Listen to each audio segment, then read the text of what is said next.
Now, there's a lot of beautiful people in our group, no doubt, be doing this global meditation that's going on for a little while. They may join later, which is absolutely fine. Do we have any people with us? So we're waiting to see whether there are some comments here, because that always helps. Otherwise, we're going to have a long rant by ourselves. How are you today, Jess? I'm good. I'm good, actually. It's weird overcast weather. Do you feel that? You feel the little... I love the overcast weather. It makes me want to go outside and have a walk. Yeah, yeah. And we also got some rain yesterday. So I don't know, that whenever the weather changes, I feel energy changes too, you know? Yeah. Oh, you're here. Great. We've got someone here. Sarah's here, who's a very keen Persona Grata member, and she loved our podcast and said, Jess, that brought everything alive from the books. Awesome. That it was that. Hi, Kelly, our beautiful intensive care nurse. Kelly, lovely to see you there, darling. Wonderful. Can you see the comments on the side, Jess? Have you got it on big screen? Hello. Oh, great. Yeah, oh, my God, you made it. This is what my face and it's like. Freezing in Melbourne. I think it's freezing in Canberra too. Yes, oh, hello, Judy. 14? Yeah, bloody hell. We've got 35 this week. Fuck off, Perth weather. I just don't like it. I just don't like it. We've got a hot week coming, and I'm hoping it's the last one. All right, my darlings, we should get into talking maybe a little bit about what this is, because it's such an enormous time. Hi, Bianca. Lovely to have you, darling. I wanted to talk about the fact that we are having a collective initiation. And Jessie and I, as two fabulous parrots, have been having a little chat about it just a moment ago. So we've got to remember everything we just said. Yeah. Oh no. That would be helpful. So, okay. Now, I hope this is, am I still working? There we go. How's everyone's Wi-Fi going? Because we're in a building with loads of people. They're all home, and so our Wi-Fi is not as great as it was. Yeah, good day. There we go. Let's hope. Hi, Renee. Excellent. Still happening. Okay, Jessie. So let's talk about this collective initiation. All of us in our, hi, Peter. Hi, Renata. Oh, my God. And there's Trevor. Oh, amazing. And Sandy, hi. Dave, nice to see you. Rosalie. Oh, my God. These gorgeous people. So. Is this a Trevor shirt? Stages of initiation, which I've talked about. It is Trevor's shirt. Yeah, he gave you. I trust a peacock to talk about what matters. Fuck's sake. Anyway. Hi, Travis. Okay, yeah, the Wi-Fi is terrible down there in Dunsborough. What can I say? This often happens. Stages of initiation. You have all been through initiation stages where you've had a really big jolt and ending and death in your life. And we have a death of a way of being. We have a change when we change to school, to high school. We leave school, we get married, funerals, deaths, accidents, financial struggles, lose a job. They're initiations. They're big times. And we have a separation. Initiations are separations from how life was. So we have a mini death, and it can be a pretty big death. And when you have literal deaths in your life, we have an initiation. Hi, Natalie and Hester. So it's interesting, Jess, we have them in our own lives, but what's going on now is everyone's having it at the same time worldwide, which brings us together and unites us as one, as never before, which I just love that. You will have noticed that as well. I must give you time to speak as well. Thank you. Ding, ding, I'll ring a bell when I want to come in. No, absolutely. Yeah. And I see so many great memes of people going, this is the most isolated we've ever been, but I've never felt more a part of a global community. And so interesting how social media was really meant to do it. You know, that's Facebook's whole tagline, you know, bringing people together.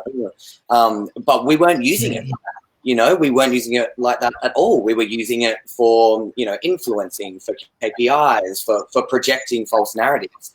All of a sudden, there's no need for that. And we're using this technology, you and me now, to connect in ways that we weren't utilizing before. And that's stunning. It's stunning. Hi, Leonie. And Michelle. Hi. Oh, people loving to see your face, Jesse. You're a real person. I'm real. My beautiful son. You're real. You're real. So we've got this. We may be physically separated now, But I'm loving focusing on how we're socially connecting in a more meaningful way. And people are having their Friday night drinkies. I know you are, Mr. Parrott. Friday night drinkies. Hi, Joe Josie. With people, I had that with Jim and Joan the other night. They said they book in people at 5:30 each night, and we have a drink and we have a chat to each other, which is fantastic. Hi, Lena. You know, it's busy times. Yeah. So I encourage people to do that, to reach out and to make sure you have face-to-face contact. It's not the same, but it's important. But we are all going through a death. And we are all going through a death, realizing that our world has changed. And may I say, praying and hoping that our world has changed for good, that it will not be possible to go back to how life was. I would be grief-stricken in another way if our world was to return to what it was. I actually couldn't cope with that. That would be beyond manageable for me. I agree. And it also, because that's what validates having gone through it in the first place. You know, if we don't use it to change, if we don't, you know, for me, then, well, the deaths are useless. You know, it's all, why do we go through such a thing if we're not going to use it to change? Otherwise, it's just pain for the sake of pain. You know, there are things we can do and utilize. And pain is never just for the pain of it. No. Exactly. Facing more social isolation at work to minimise risk. Okay, so let's call it physical isolation, but work on having the deeper connection with ourselves. Deeper connection with ourselves, and then deeper, more meaningful connection with each other. Like you feel like, who do I want to talk to? Who matters to me? Who do I really want to see how they're going? And we want to have authentic. It is positive change. So I put up on my personal page today this fantastic article by a brilliant Indian writer. I can't pronounce her first name, so I'm very embarrassed about that. But it was about this time being a portal for tremendous change. Hey, Arundhati Roy or something, but just best-selling author, million sellers of books, but beautifully written about this is a portal for change. I feel this so strongly. I feel like my soul has been aching and waiting for this my whole life, and here it is. But we do have to go through, we have the separation, we have the mini deaths, and there's lots and lots and lots of deaths in tiny ways to bigger ways for us. And that every day can feel like the same. Trevor and I were talking about this. Eden mentioned this morning. Every day feels the same. And how do you make a place of gratitude in that? But the second stage of initiations is that we go into the pain and the ordeal. We get stretched to new places of resilience, Jessie, of what this takes us to. We find gems inside of ourselves that we didn't. You prefer social distancing because isolation sounds too clinical. I agree with you, Chris. So we need to come into feeling the pain on different levels. You know, it's Sandon, your brother, my youngest birthday today. And he's in Melbourne and I'm in Perth. And I feel the pain of, you know, it's not possible. We will connect, but it's not possible with the border closures now. It feels more distant. You know, that's a pain that just needs to be acknowledged and felt. Yeah? Yeah. So we have that stage. And when we have the deaths, we will go through the stages of grief. And we've talked about this a little bit before. We can have denial. I would add anxiety into a stage of grief, actually. Bargaining, anger, acceptance. But also, if we're going to reach the third stage of the initiation, which is the return, we need to have found meaning from this. We need to have understood what it was all about, what it was referring to, what it was reflecting to all of us. You were talking to me, Jess, about your initial stages of grief with this. Can you just share that with the group? Yeah, absolutely. And I think about I felt it.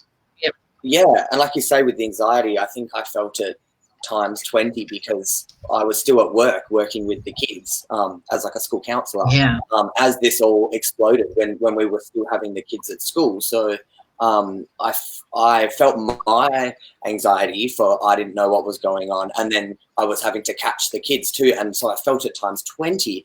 And it was just it was the lack of control, the lack of any choice, you know, the lack of understanding, you know, that we weren't necessarily having the greatest information deliveries from leaders at the start there, you know, and it was confusing. We were getting mixed messages. It wasn't clear. the anxiety was just off the, off the Richter scale, and to the point where I almost burnt out because I felt like a full bottle, and it was just, if one more thing comes in, I'm going to explode. And what shifted it for me was being able to name that it was collective grief, and that mourning that we all actually had. And the minute I could name that that's what we were all feeling, I could go, oh, okay, I'm in the denial stage right now. Like, I can't come to terms with what's happening. And it took me a few days to really come to terms with it. And I had a day where I just bawled my eyes out as well. And had a similar situation where I have someone I want to see who's stuck behind a border and we can't see each other. And, and had to mourn that I didn't have control over that. And once I let myself feel and honored that feeling and then let it go, I felt myself moved through to the next stage. And once I got to that next stage, I could, all of a sudden, the anxiety was gone. I was surrendered to the fact that it was out of our control. And the minute I did that, I was flooded with epiphanies, flooded with ding, ding. These are the things you should be looking at right now. This is what you should be doing. Why haven't you started? Why'd you forget to do this? Do this. And it was like I had space in my brain to hear what I needed. And to find that new normal, that new routine. And I've been relishing the chance to create new routine and create new structure because I've been stuck very much in the beaver rat race.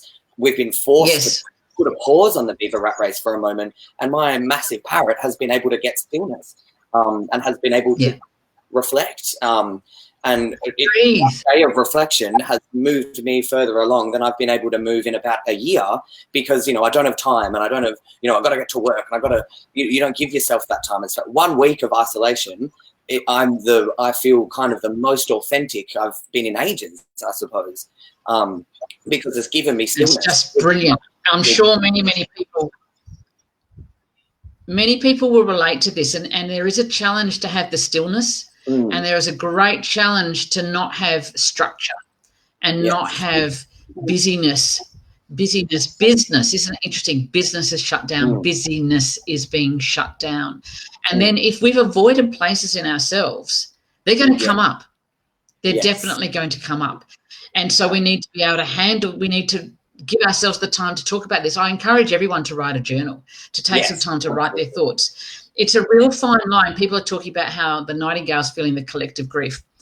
That's important, but don't get lost there, my darlings, my nightingales. Do not get stuck in the underworld, wallowing in the grief and just feeling the heaviness. That doesn't serve people. I know one of my beautiful friends, Michael, you will have days of that, but don't let yourself stay there, or hours of that, but don't let yourself stay too long. I could feel the heaviness over me yesterday, and I'd had a real day of heaviness the day before. And I'm being the observer. I'm watching how this comes about and not letting myself stay there for too long. And then I felt this joy. We normally used to go out for breakfast with Leonie on Saturday mornings. It's our little ritual. And I have a little grief for not seeing Leonie every Saturday. We've done it for 6 years, 7 years. I love it. Yeah. And I smelled the eggs and bacon Trevor was cooking for his breakfast. And the smell of the bacon, my heart suddenly felt joy. And that shifted me out of the nightingale hut.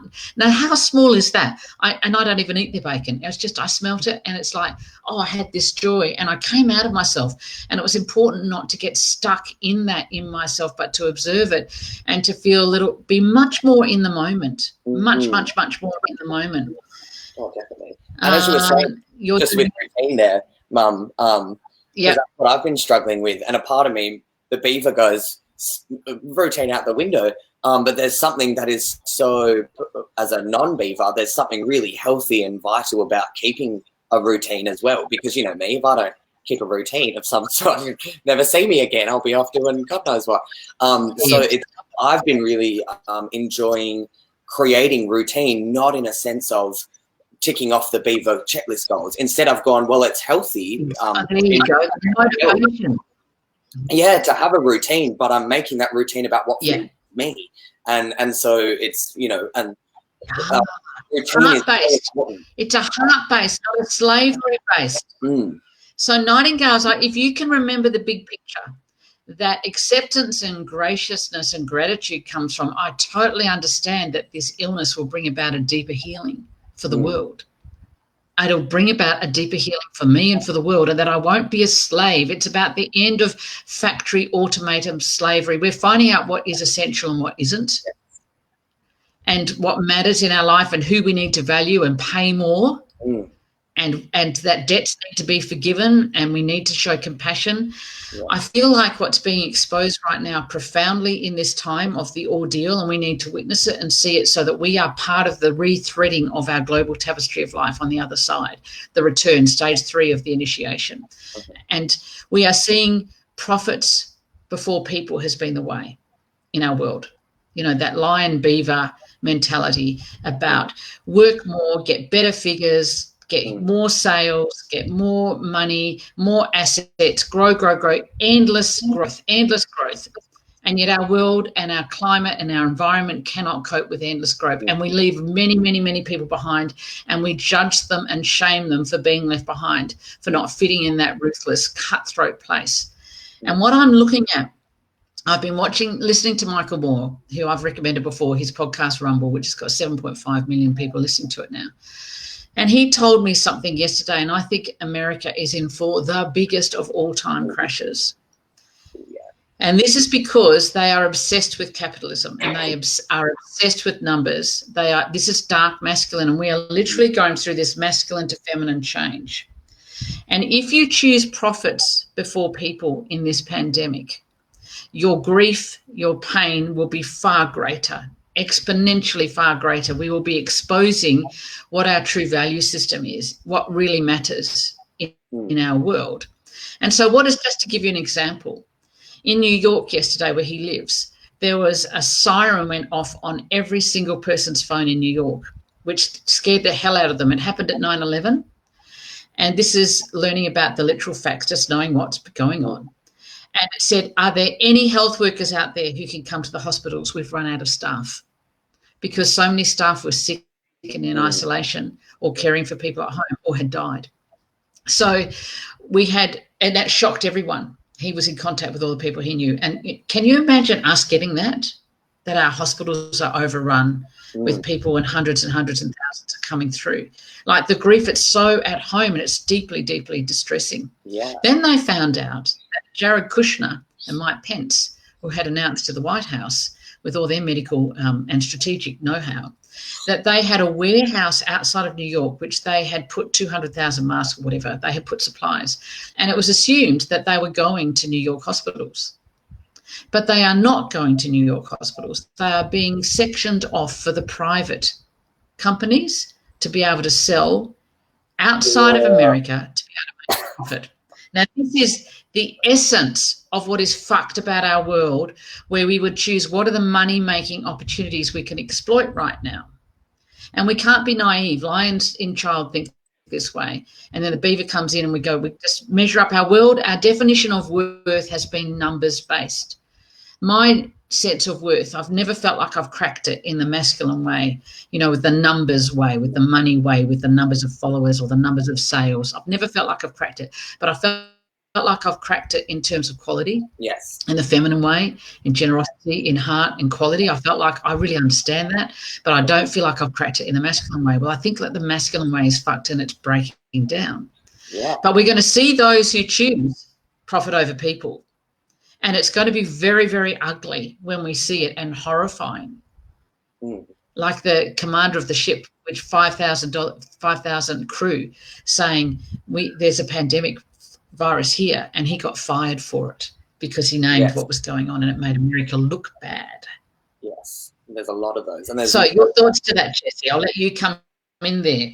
Yeah, no, it's just there's many economies like that which scare me with that stuff, like you say, with the US, they're not prepared, one, but two, they're the stockpiling of stuff. And you see Donald Trump got a question saying, you said that the federal stockpile of ventilators wouldn't be given to the states. And he said, yeah, no, because it's for our ventilators and it's for the federal government. And, but it was this whole stoush. And I was watching it in disbelief. We're talking about disbelief. Save people's lives, and you're arguing with a reporter about how that's distributed, or it's just.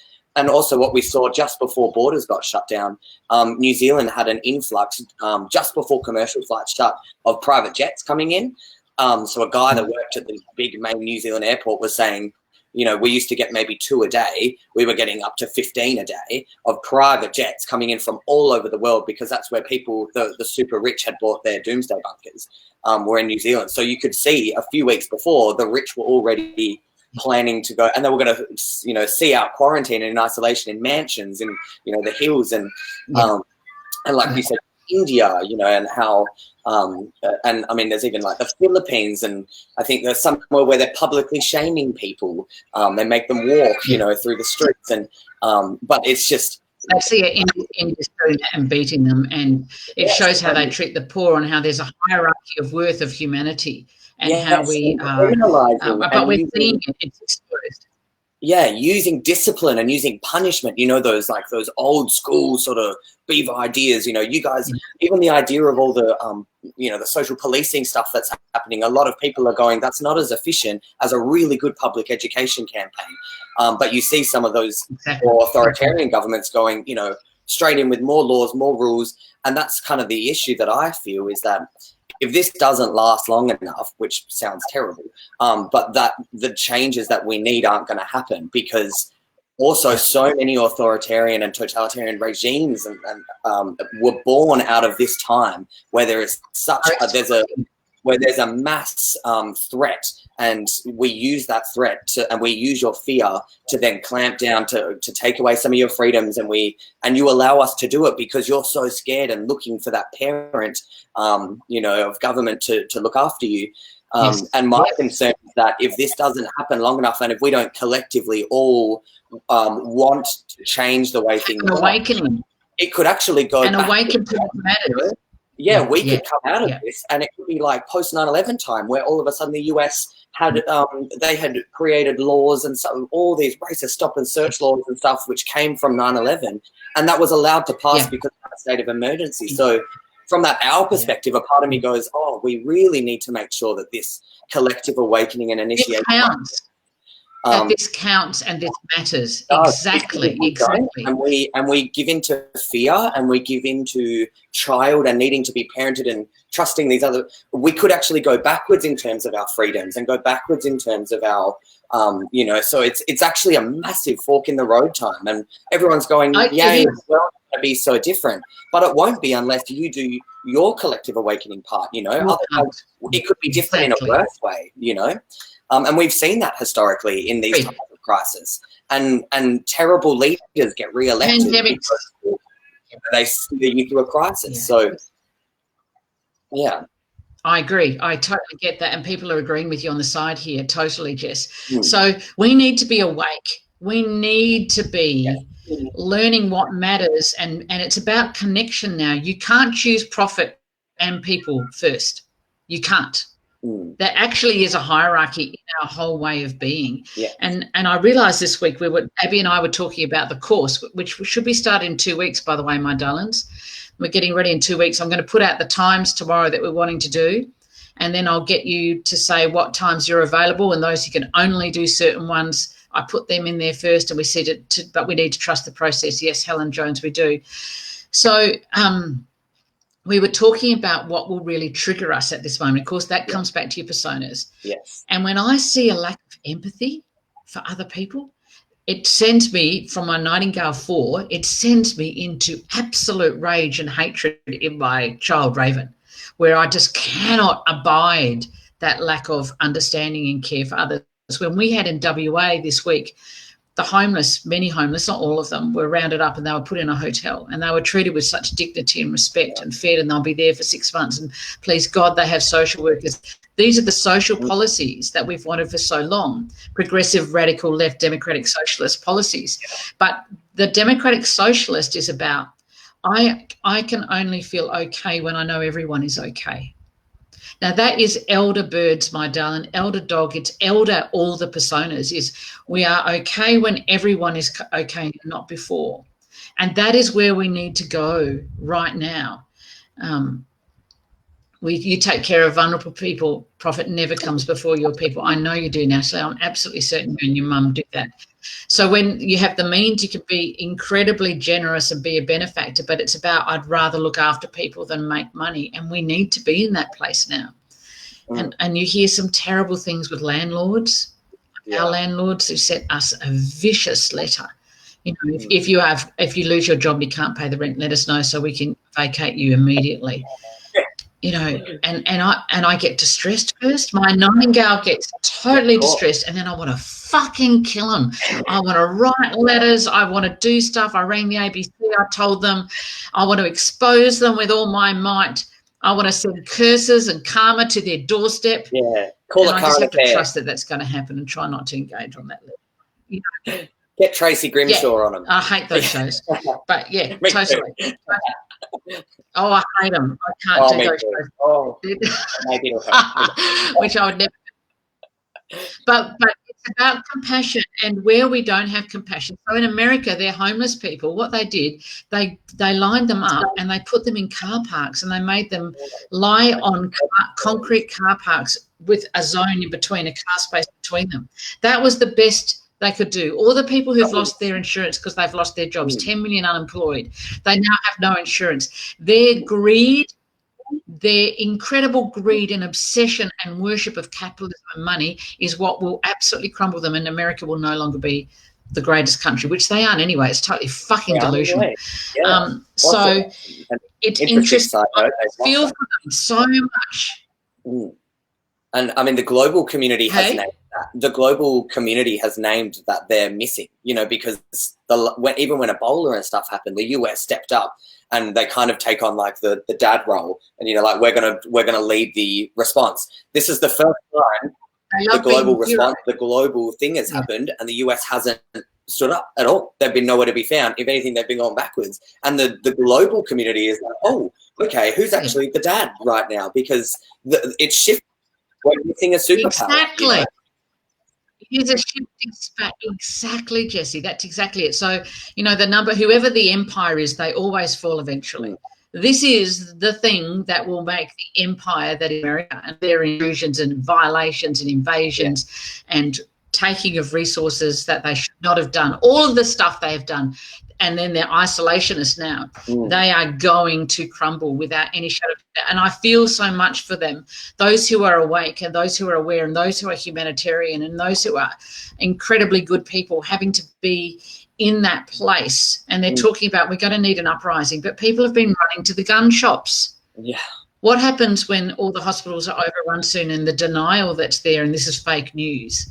And the conspiracy theories are there, but when they realise this is touching me and my family, like it's horrifying, and yet we see that these choices, when you will choose, I'll stockpile in a federal warehouse supplies that are needed because we can make some money out of it. It says everything, and that is what has to die now. That is the ultimate death of consumerists and greed and money, and our worth is about money. No, our worth is equal. Then and the earth is getting a break. There's an ecological resting time, but we're going to need to get back to healing and changing our systems big time. We need to be ready for this, Jesse, as you were saying. Exactly. Oh, yeah, but New Zealand is the mum and the dad right now. Yeah, absolutely. It does need to be the feminine leading now. So if in the feminine in men and in women, the feminine in men and in women, we always say this. But it is about, don't forget the barbaric ways and treated. Yes, and that's been another thing. That's a very niche. And same as someone said, you know, unfortunately for all those. It is there's so many layers. Sorry. Oh, sorry. Just a comment here. They said this is it for the US, unfortunately, for all those who have to suffer in the meantime, and that's why it's a tricky thing to talk about, because we're talking about we need to go through this to some degree, and that there is something that we can take from it and use, and we have to get to that place of purpose and meaning. It's really hard to talk about that without sounding callous to the fact that there is so much death and destruction. And, you know, someone mentioned eco-fascism. I've been looking up that at the moment too, because this is, again, it's hard to talk about this because we're talking about, you know, look at what we're going to get to the other side.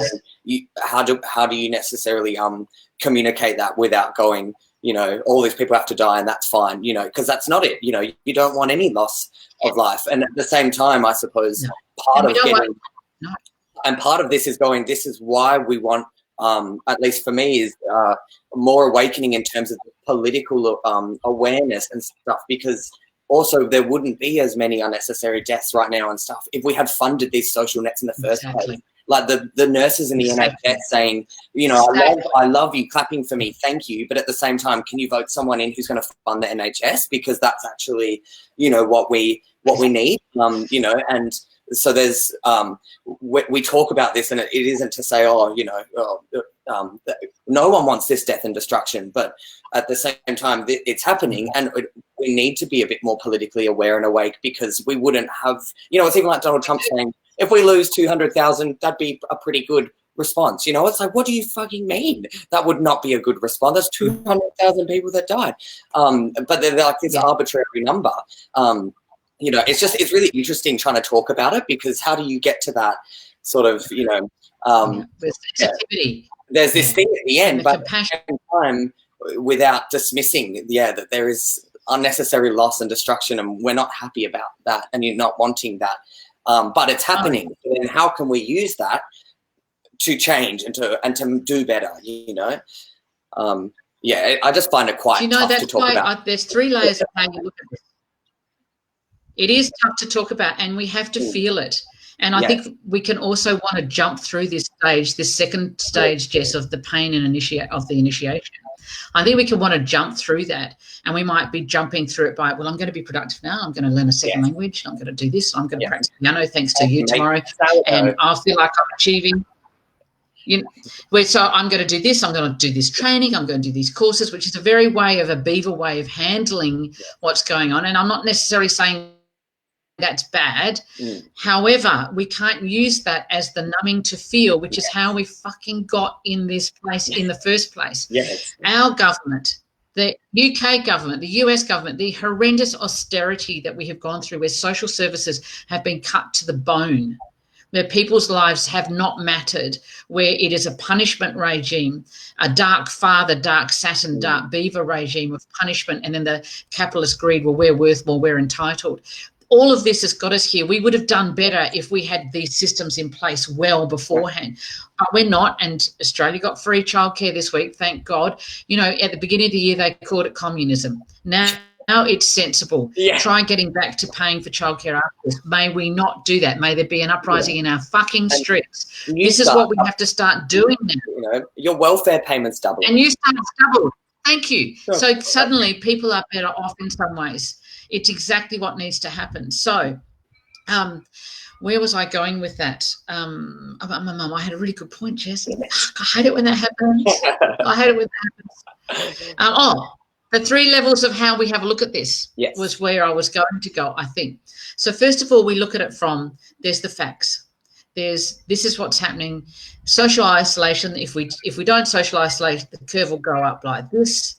If we do, it goes here. If 90% of us conform, where we're going here, and we're starting to flatten out the curve. This is great. This is your mum, your grandmother, your father, your son. You know, kids are dying as well. I saw a video today in Wales, and the guy was talking about, he's from the ICU, and he said, all our ICU patients are in their 50s or younger. A 5-year-old child just died. Please do not think it is just the elderly. I've got my elderly husband in quarantine here. He's not going anywhere because he's in his 70s, and I love him and dearly. And he's got bad asthma.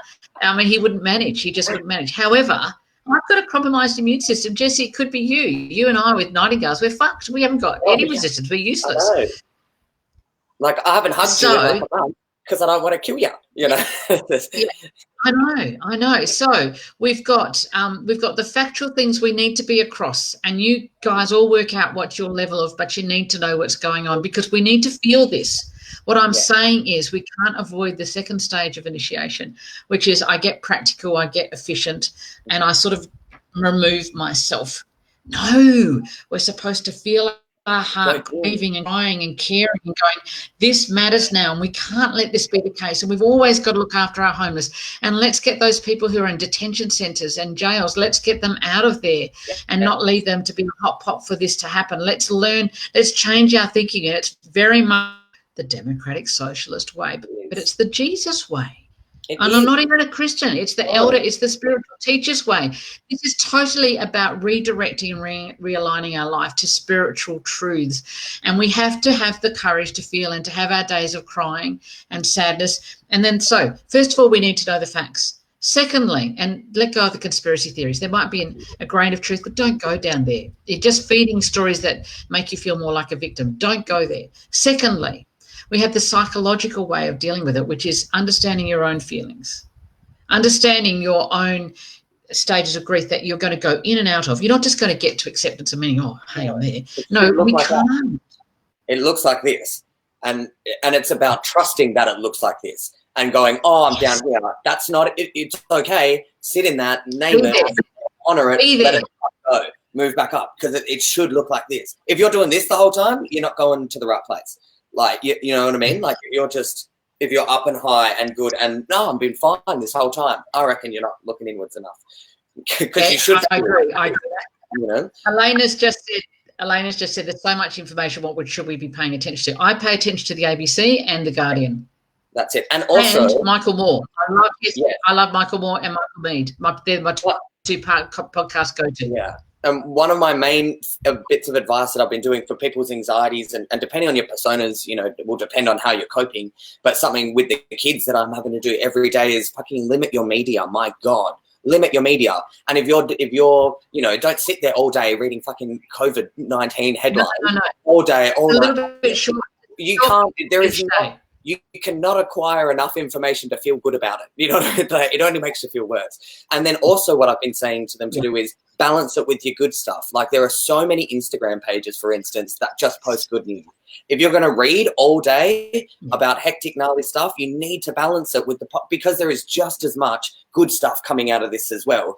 And if you focus in on just the, you know, media, hectic, you know, that doesn't feed you either. Get the Who, you know, get the ABC, you get the news, and you get updated, and then you drop it. And then you look at what is community doing? What are people doing in this time that's bringing us together? How are we connecting? Don't focus on, you know, don't get inundated and then ruminate on how horrible this whole time is. You know, it is horrible. But no, because you're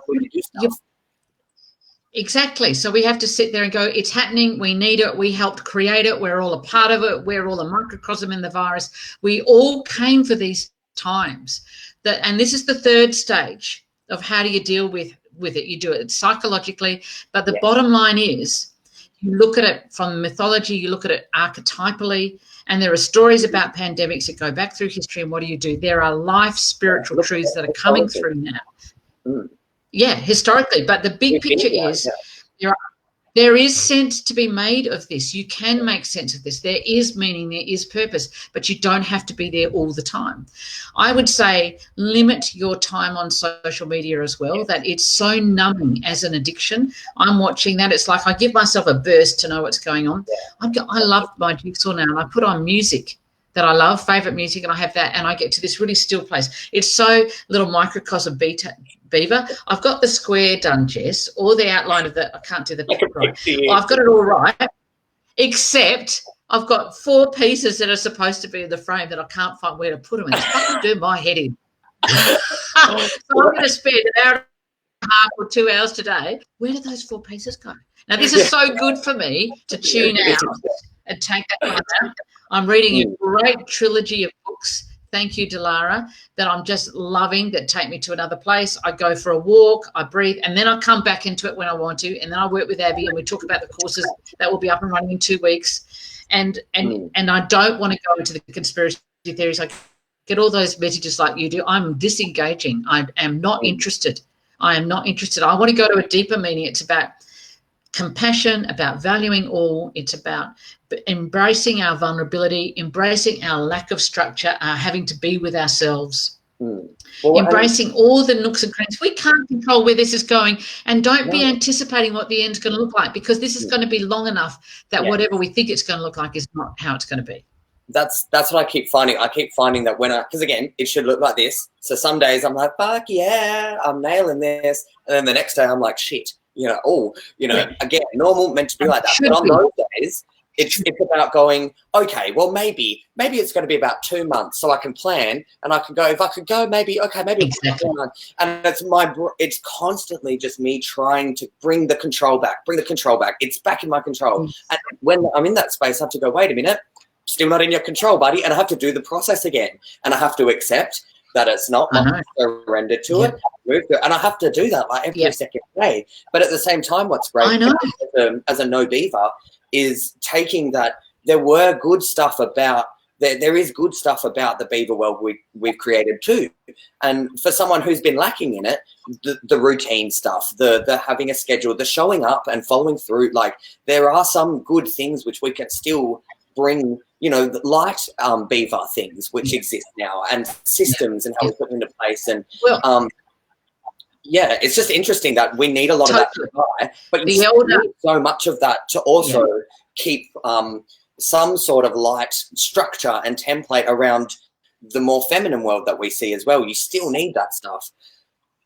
We still need the beavers. So it's looser now. So yes, if we need, we do need beavers. If you look in book 1, User Guide to Humans, you'll see the page where it has the elder, and it says what's their contribution, what are they here to do. What am I here to do? Just keep focusing on your top personas and see what is the elder contribution. That is what you are here to do.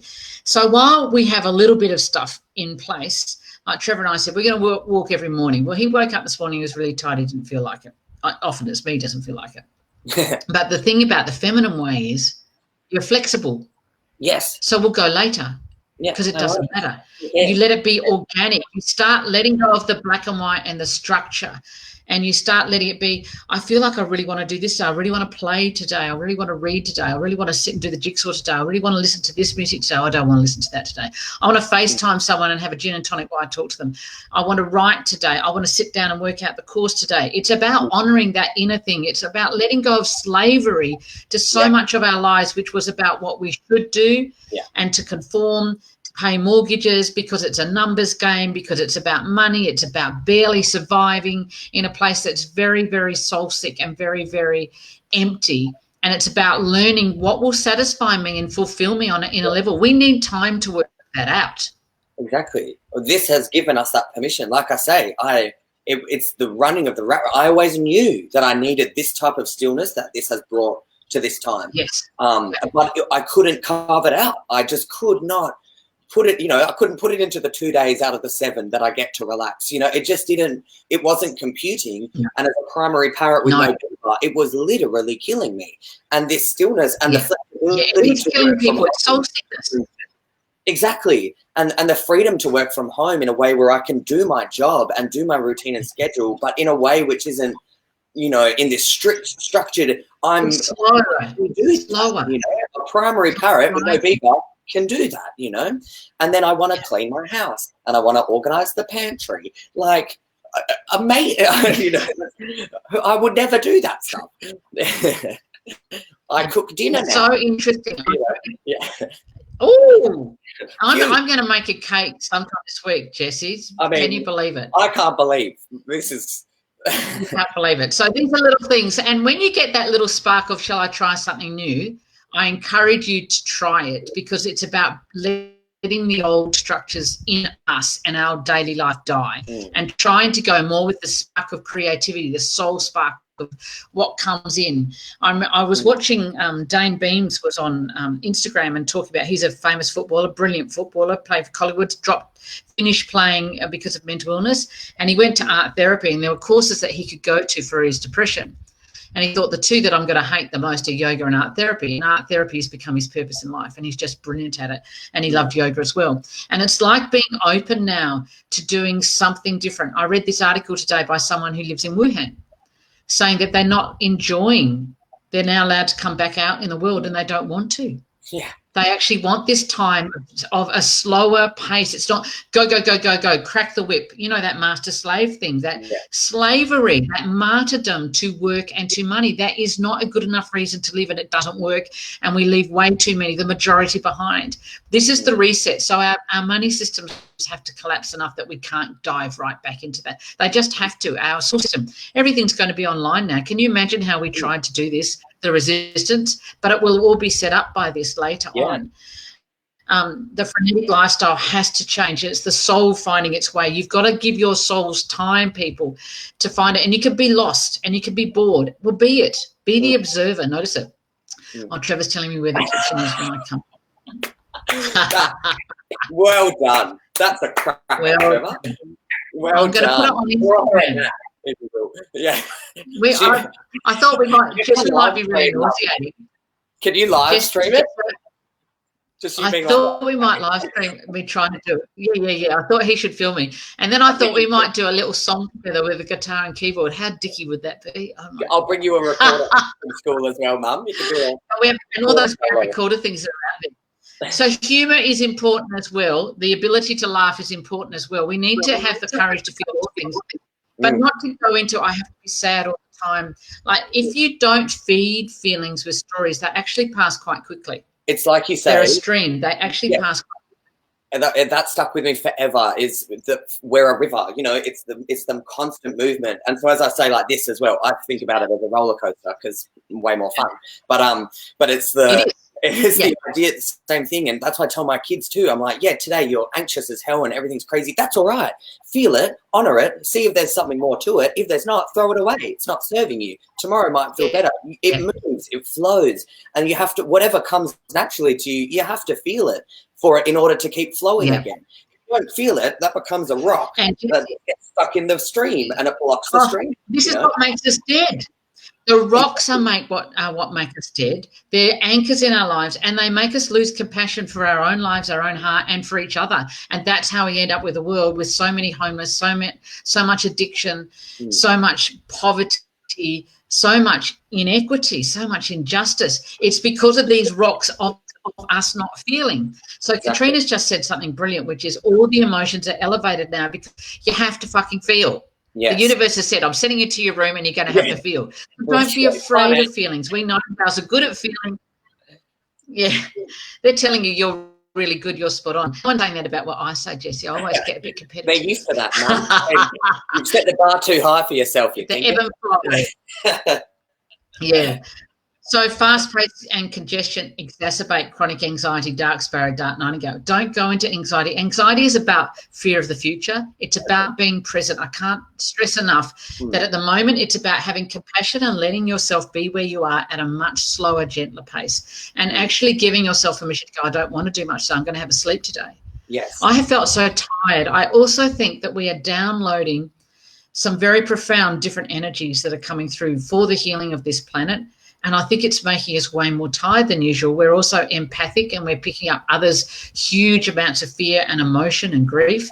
And that makes us way more tired. And I think, Pip, I think it's really important to notice if we're tired, not to criticize it, to judge us, but to listen to it. We're in a beaver world, beaver lion world. You're not allowed to listen to it. You're weak. No, it takes more courage to feel. We don't want to numb ourselves with social media. We don't want to numb ourselves with all our addictions, which are going to come up. People are going to want to eat more. I want to eat all the time. I'm not, but I want to. Because that's, again, stuffing down the emotions. So having little naps, watching a little bit of TV, having a walk, just being, doing something creative, journaling, meditating, listening to music, trying a little spark, that anything new is good. Yes, literally what I've been saying, because I had to make a little tips for self-isolating for the kids, how to do it, what should we be doing. And what I said to them was, you don't look at your schedule for the week like you would at school. When you wake up in the morning, that's when you plan your day. You don't plan it yesterday because you don't know what you're going to feel today. And more often than not, because of the heart and emotions, you're going to be like this again. So when you wake up in the morning, you take that time in that moment to go, what is it that's my need today? And there's some things I have to do. So, for instance, I have to work. So I've scheduled that into my work. And then I go, what do I need today? I'm not thinking about what does this mean for next week? What does this equate to in terms of my work? I'm going, what do I need today? I need to play guitar today and sing a song very badly, but I need to get that out of me. I need to go for a run. I don't want to run every day, but today that's what I need. And I make my schedule on that morning from that check-in, and I finish the day journaling, reflecting on it, and practicing gratitude, because the practicing gratitude helps your brain make those new thought patterns of seeing the positive. If you're constantly stuck in I can only get scared and I can only see the negative. Practicing gratitude is the antidote to that, because it helps retrain your brain to naturally see that there is always something that is, there is always good. And the more that you practice that, the more your brain makes it a habit. And it's so much easier to be in the world when you see it like that. There you go. So, Jesse, this is what this time is, this still point, this pushing pause is sent to the naughty quarter because we fucked up so badly, is about. It's changing our wiring in our heads, our mindsets, our focus, but it's having the courage to stay informed a bit. It's having the courage to feel what's going on, and it's having the courage to then look at it personally. What does this mean to me? How do I reinvent my world, my life, my definition of myself now comes up to complete new reinvention. And then look at the collective purpose and focus on the elder in your personas. Where would I maybe potentially offer what I have next? Yeah. And that's what our course, which is 3 terms of 8 weeks, people, $25 for each week. $25, and you can either pay weekly or pay term-wise, but you can opt out after each term. But we'd love to have you for the 6 months, where we do an 8-week block, and then we do another 8-week block. But we're going deeper through our maps, and I'm thinking of 6 months to work out where has the world come within 6 months. And we start talking about in term 3 from our maps. What's my divine purpose? What am I here for? How am I going to serve? What's my contribution going to look like now? That's where we go. Now, I think we are all way more tired, because if we've pushed ourselves in the last years, or our whole lives in a fucked way, it's catching up with us now. Yeah. So if you need 6 months of chronic fatigue like sleeps, then have it. Don't. Like if you're Nightingale, you could be like, melting right now, and let it happen for a sec, because I felt that. I felt that. So there was about 2 days where I just collapsed, and I needed it. I needed to feel it. I needed to honor that actually was. But I knew that I couldn't stay there. I knew that it was something that needed to be felt and processed, but I also knew that it is not serving me or anybody or the world right now for me to stay in this place of grieving. But it absolutely has to be honored and felt. And from that, it also made me go and reflect on the relationships I have, and reflect on what am I giving to them. And am I giving the best of myself to the people that I care about? No, I'm not. And I haven't been able to. I literally haven't had the capacity. That's what I would like to invest in this time, is making the best of me, which will then domino effect, flow into my relationship with others. So I love that. I talked about last week, Jesse, that these are Nightingale times, and this huge big hospital, Nightingale Hospital, has been opened in England overnight. And Nightingale times is, they have the courage to feel compassion, and they're here to heal, but they are angel messengers of hope and love. And when you feel powerless or weighed down, spiritual rituals, pulling a card, holding some crystals, sitting in the sunlight, just letting go, playing some music in the background, just little things become very important. Putting rituals in your day, which is part of initiation, is so, so, so helpful. But you can send love and light to those who are struggling, and those who can't go and see their loved ones who are dying and are in isolation. One day at a time, be open to what the day is going to be. Don't have it planned. I have to do it this and this and this. We're all needing to learn to let go of that beaver planning and bring far more authenticity into how we are being. And we need to not put out fake stuff on Facebook about my life's great, my kids are great, and we're all having a wonderful time, and we look great, and we still had a few selfies, let's have a few cookies, and we don't need to be putting out conspiracy theories. We don't need to be putting out. We need to be just much more in tune with the deeper part of ourselves. And what people will love is honesty. Today I'm like this. I don't need you to do anything. It's about witnessing. How we get to the third stage, the return, the resurrection, is just witnessing and making sense of, from the archetypal mythological persona way, the deeper big pictures. It's coming that way. And we're going to keep coming back and returning, and then we'll go back to separation, and then we'll be in a stage of grief, and then we'll come return. And we're going to bring all these light bulbs over and over and over again into our lives. And our child can't wait this out. We have to surrender to not having control. And I had to surrender to some grief about, when I did something recently, and I thought, that's going to open a big door for me, and it absolutely hasn't made any difference whatsoever. It's like my lion's going, come on. It's like, no, I actually have to let go of that lion story forever now. And that's a big thing. But then the pressure comes off of these dark achievement, materialistic numbers goals I'd encourage all of you to shed them now. And that it's interesting that the virus is so contagious, we actually do have to look after everyone, not just the rich and the wealthy, though they will try, but we have to look after everyone to protect the wealthy. So it now forces us, it's such a genius design on a spiritual level, it forces us to have to learn how to care for everyone. Hi, Michael. Taking up those projects you love but have been putting off. Having slow time with your kids, coming back into community, unity for humanity and earth, it's all of that. Yes, and someone mentioned before about it's teaching you to tap into your intuition, and that was so funny. That's a concept I didn't realize until a couple of years ago or something, that people couldn't hear their gut instincts. I just didn't know that. I thought everyone heard their tummy just screaming at them all the time, but no, that's how it works. And this time is so good for that. And same thing again when even from working with kids, they often need to be taught how to do that.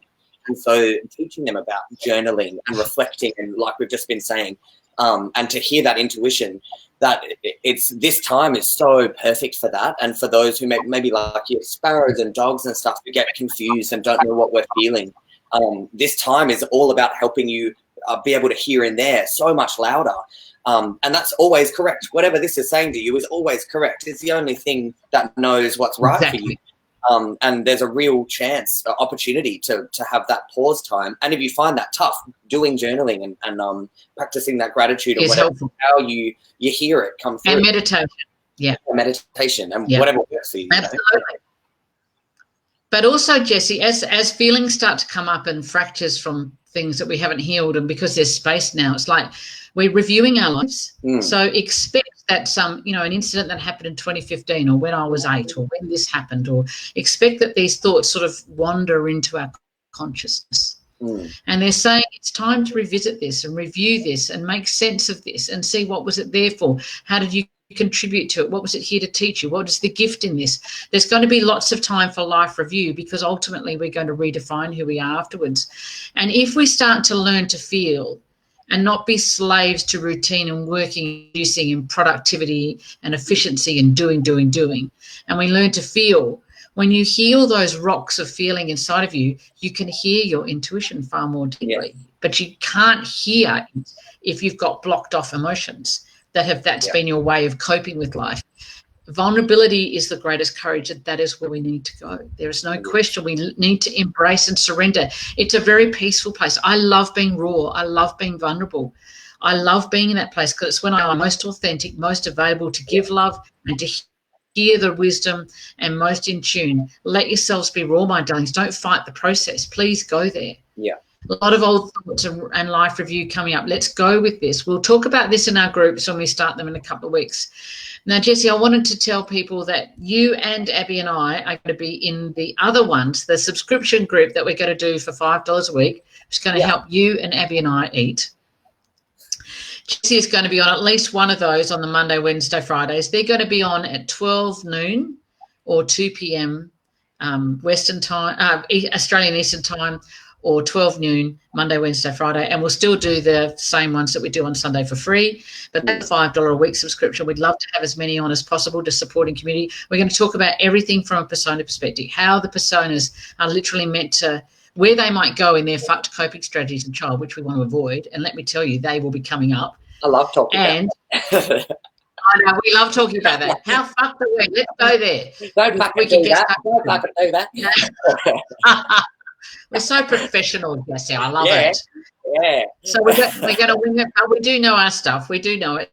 We're going to talk a lot about the personas in that sort of way. The courses, which is the $25 a week one, with Abby and I leading that, and Abby's going to be putting on a lot of material. We're going to have questions for you to review each week so that you can do a little bit of homework. And if you've thought about this for yourself, we'll come in with a bit more, a deeper insights available. Jessie's going to be in one of those groups, which is going to be wonderful. But we'll get the groups going. If anyone knows how you logistically set up subscriptions or that sort of stuff, we'd love to hear from you. Of course, it's favorite game. Thank you, Katrina. So we're going to have Monday, Wednesdays and Fridays. It'll be 2:00 Eastern time, 12 o'clock our time, where you can join in, and we'll have an hour live where we'll talk like this about stuff, and we'll go into a lot of depth, and we'll put persona knowledge in. And also, I think a lot's going to change each week, even by the day sometimes.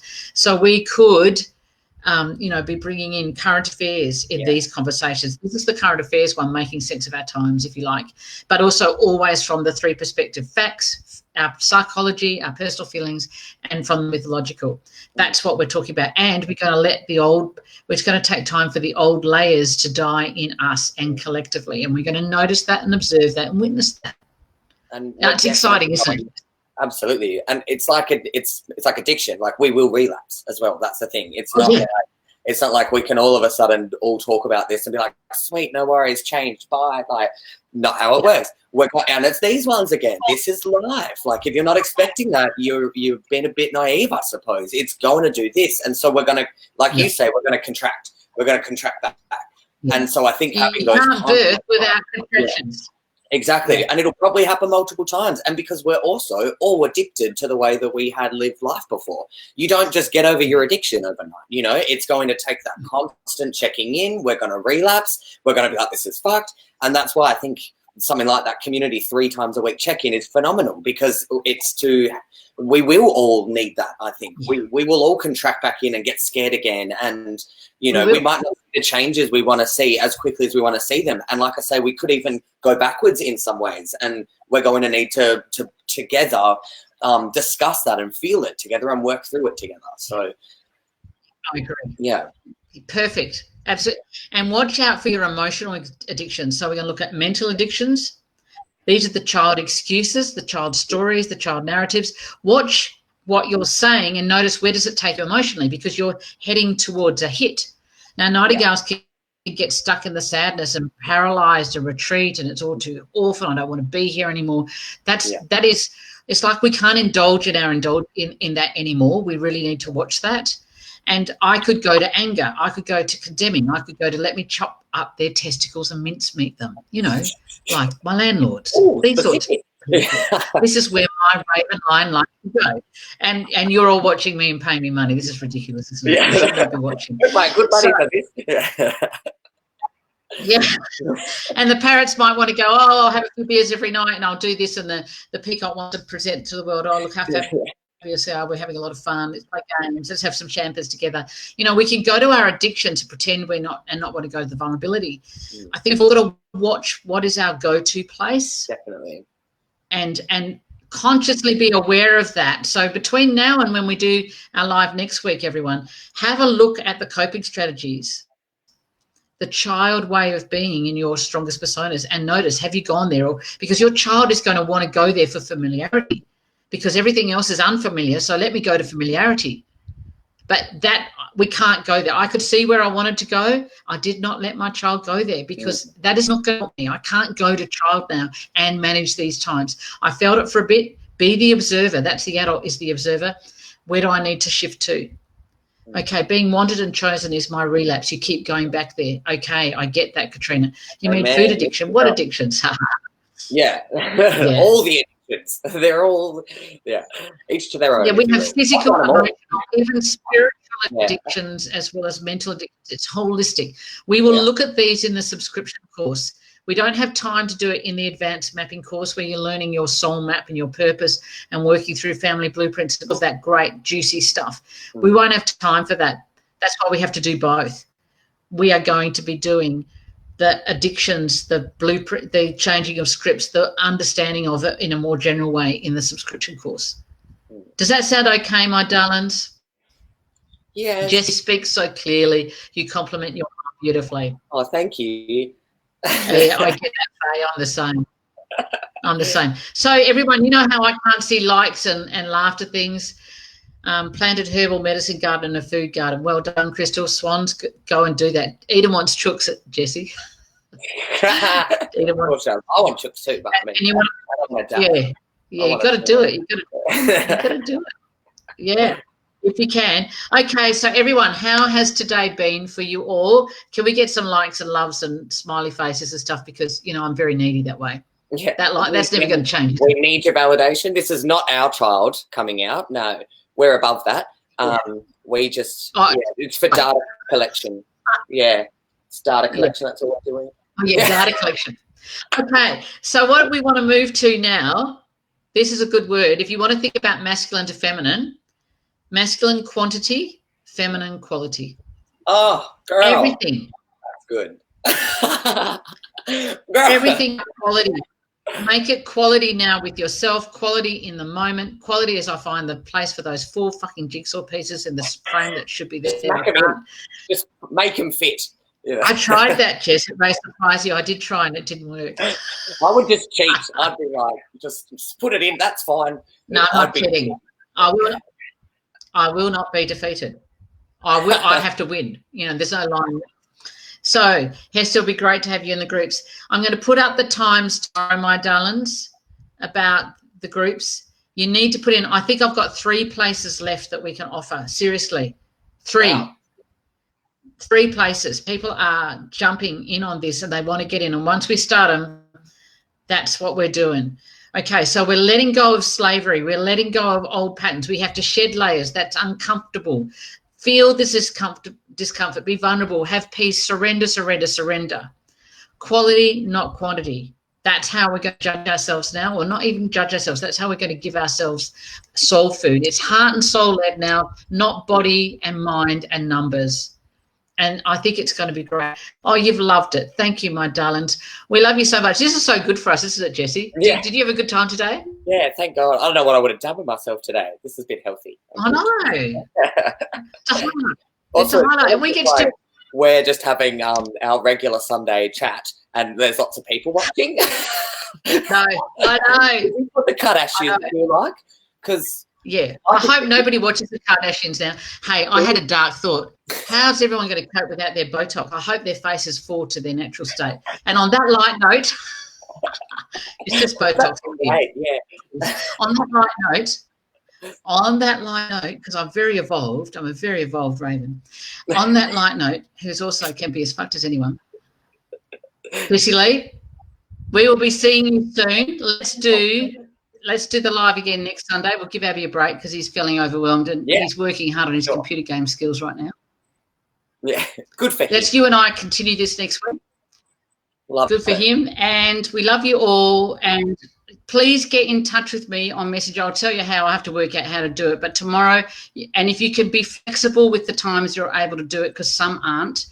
If you could do any time, just throw them in. That would be helpful. And let's get this happening, and then we'll work out the logistics. If anyone's a whiz at this, let us know.